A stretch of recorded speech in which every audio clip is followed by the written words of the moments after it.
Merci Monsieur le maire, mes chers collègues, Monsieur le représentant du préfet de police. Je tenais au nom du groupe Changer Paris et de notre présidente Rachida Dati à rendre hommage aux sapeurs-pompiers, aux policiers et à tout le personnel de la préfecture de police dont je salue l'engagement dans des conditions de travail de plus en plus difficiles. Agressions envers les forces de l'ordre et les pompiers, difficultés à se loger, horaires décalés, etc. Difficultés car à Paris, nous sommes dans l'une des villes les plus criminogènes de France où la délinquance est en forte hausse. Le nombre de coups et blessures augmente de 25% en 2022 et dépasse largement les chiffres d'avant la pandémie.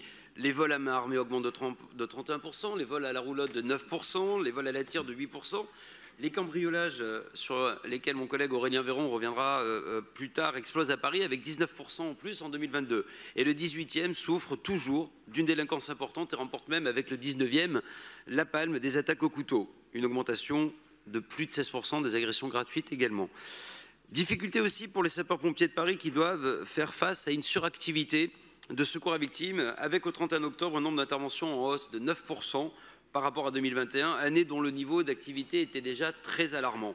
Une suractivité qui conduit le nombre nombreux acteurs à s'interroger sur le dimensionnement du modèle de la BSPP. Et à titre de rappel, dans le cadre budgétaire qui nous concerne aujourd'hui, le budget primitif 2022 était déjà très en deçà des espérances avec des moyens de fonctionnement des administrations parisiennes en baisse de 2,5 millions d'euros et un budget de la BSPP, certes en faible hausse, mais très insuffisant pour répondre aux besoins exprimés. Le budget supplémentaire voté en juillet dernier a rehaussé significativement les dépenses avec une hausse globale de 21 millions d'euros, mais c'était par mobilisation pour moitié des excédents cumulés des années précédentes et pour l'autre, des contributions supplémentaires des cofinanceurs dans la ville de Paris, l'État, le département et les communes de la Petite Couronne. Une hausse largement contrainte par l'accélération de l'inflation et par les mesures de revalorisation salariale décidées par l'État.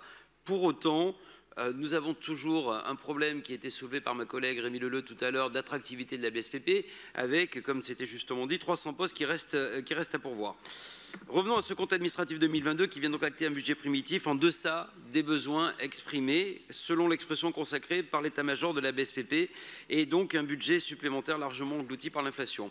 Nous nous interrogeons donc sur le développement des moyens de la BSPP et plus généralement de la préfecture de police à l'approche des Jeux Olympiques et également avec la Coupe du Monde de rugby. Nous nous interrogeons sur les effets du plan de modernisation de la BSPP qui ont-ils pu se faire sentir, sur le fait que la brigade pourra-t-elle faire face aux défis des JO.